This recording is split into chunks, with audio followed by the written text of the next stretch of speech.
Professor, do you have a moment? I do. What is it? I wondered, did you attend Hogwarts? I did. I am a proud member of Ravenclaw House. Why do you ask? I was curious as to how Hogwarts has changed over the years. I see. Well, the castle itself, as I'm sure you have surmised, is full of surprises. I dare say more than the staircases change around here. As for the students, well, they seem to get more capable every year. Although, we got up to just as much mischief in my day as you seem to now. I used to look the other way at all sorts of roguery when I was head girl. I can tell you, however, that I did once admonish a certain Phineas Nigellus Black for enjoying a sugar quill during a lecture. I hadn't realized that you and Professor Black were, students here together. Appearances can be deceiving. You see, I was once wounded by time itself. I'm not sure what that means, but it sounds horrible. Ah, well, it was the risk I took with my prior position. You may or may not have heard that I was an unspeakable at the Ministry for years. An unspeakable? What does... As you might suspect, I cannot speak about what we did. Suffice it to say, the job was not without its hazards. Now, I hope I've satisfied your curiosity for the moment. You have. Thank you for speaking with me, Professor. Keep up with your wand work. One must always be prepared for mischief, both inside and outside of the castle.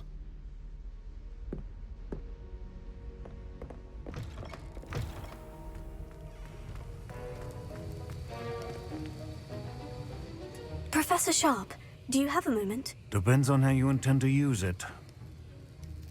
I saw an aura badge on your desk and was wondering if you could tell me more about your time as an aura. Observant. I suppose I could indulge you for a moment. Spent years tracking down reprobates who dealt in artifacts of dark magic origin. That seems a bit more dangerous than teaching potions. Often, yes. Though I've seen some remarkably creative concoctions brewed in my class. I enjoyed a great deal of success as an aura. However, success can make one complacent if one's confidence is not tempered by humility. One overstep in battle changed everything. May I ask what happened?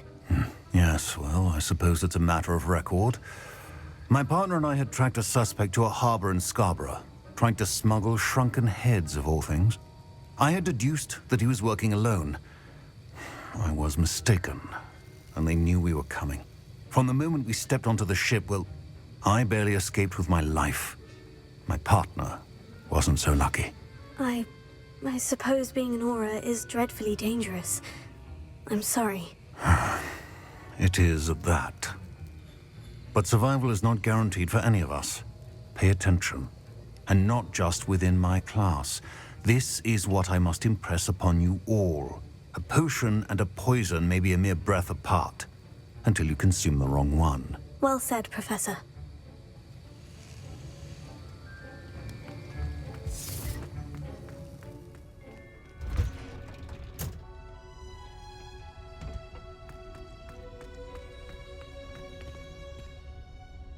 Professor Garlick, a moment of your time? The plants are resting, so now's as good a time as any. I was wondering, what made you want to teach herbology?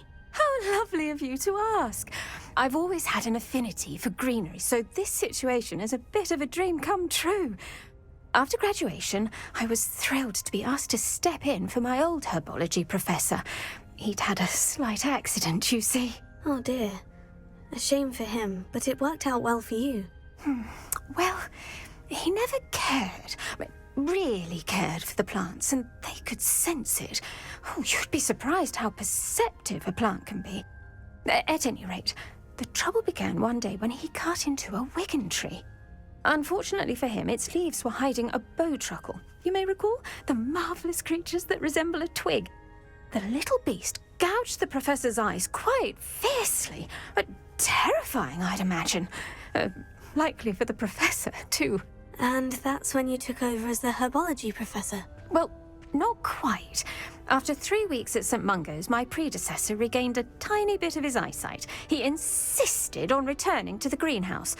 Within a week, he claims by accident, kicked a Chinese chomping cabbage, so it was back to St. Mungo's for him. What a string of bad luck. Well, I felt awful for him, but I dare say I felt a bit more sympathy for the cabbage.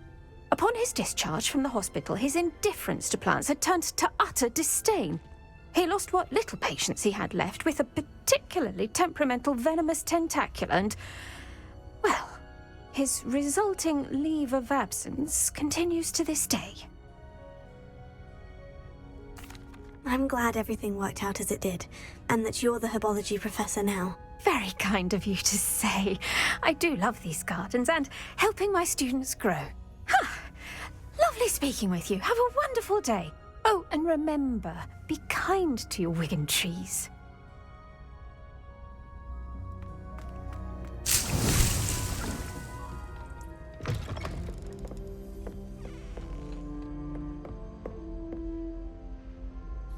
Professor, do you have a moment? I do. May I ask what attracted you to astronomy? You may. Might I assume from your inquiry that you wonder how anyone may have an interest in astronomy? Oh, not at all, Professor. I find it intriguing and wanted to know more about your work. Ah, that is good to hear. So often those who do not fully understand all that can be gleaned from the stars question astronomy's relevance. Misperceptions frequently arise due to the confusion of astronomy with astrology, the ridiculousness of which I shall not deign to discuss. To answer your question, it was my dear sister who first sparked my interest in stargazing. The two of us spent countless nights on our rooftop staring at the cosmos. It was one of the only subjects we could study together. I'm not sure I follow, Professor. Why was that? My sister is a squib. Clever, hard-working, and generous, but a squib nonetheless. The only non-magical child born to our family in generations, poor thing. Although she manages exceptionally well. It sounds as if she's a lovely person and accomplished. She is.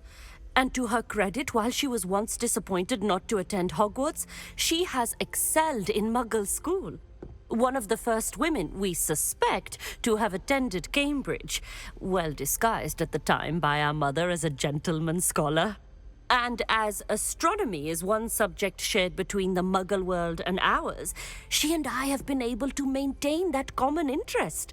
We still sneak up to a rooftop now and then to gaze upwards, courtesy of a levitation charm rather than a trellis nowadays. Thank you for telling me about your sister, Professor. I was glad to. It is good to be reminded of all that one can accomplish when one embraces who one is. Now off you go. I am sure you've a star chart to review somewhere.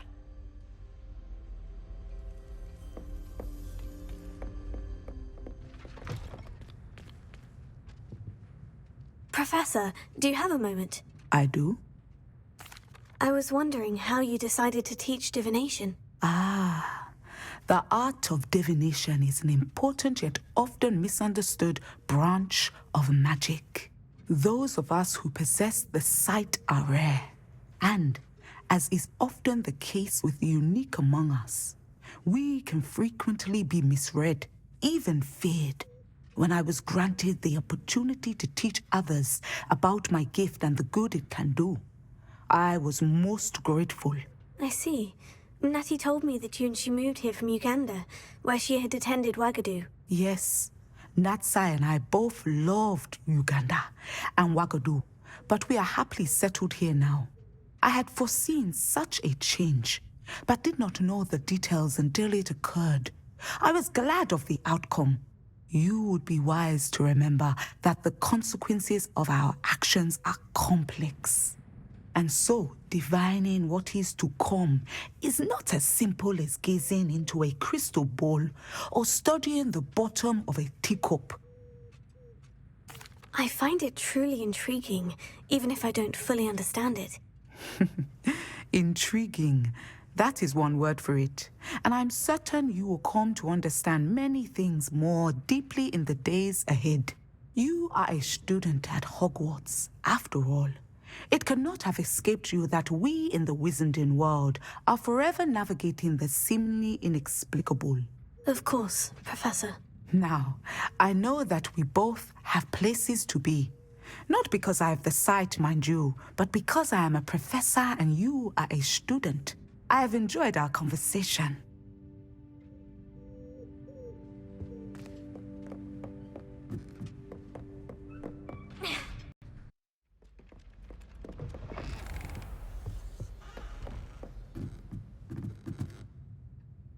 Professor, do you have time to chat? I always have time for my students.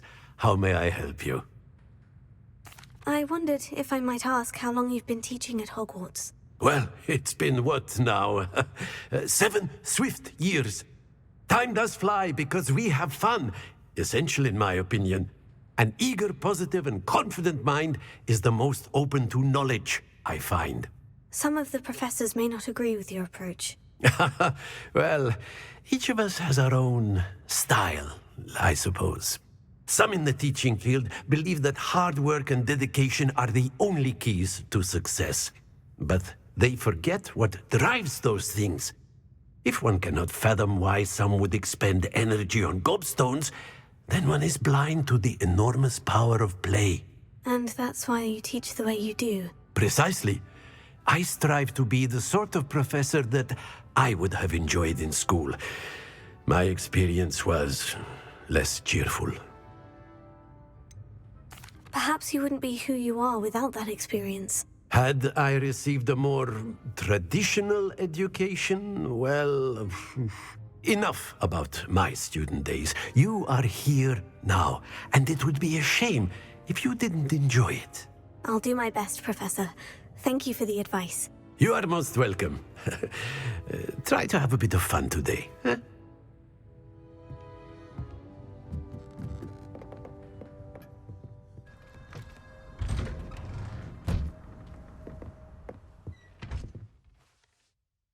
Professor, do you have a moment? Yes, what is it?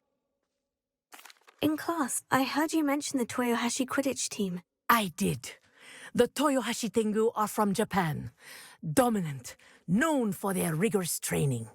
They practice near the Mahutokoro School of Magic, often battling both tempestuous seas and violent storms, in addition to each other. Tournament play is almost always easier for the Tengu than their training sessions. I take it you're a fan. Fan? I was being groomed to play on their team. And I would have been a Tengu, if not for a bit of bad luck.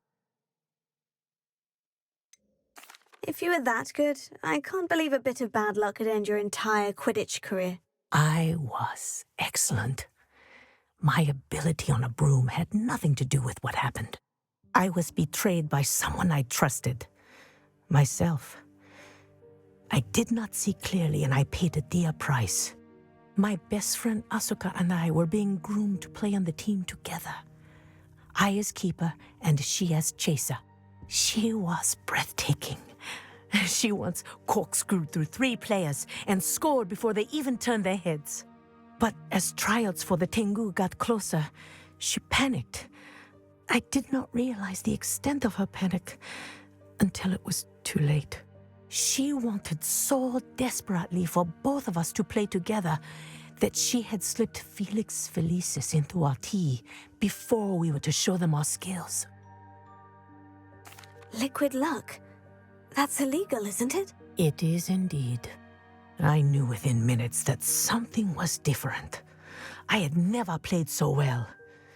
And Asuka was playing more beautifully than I had ever seen. When I confronted her afterwards, she admitted what she had done. I withdrew from consideration immediately. But it wasn't your fault. You didn't know about the potion in the tea. It does not matter. My flying that day was not my own.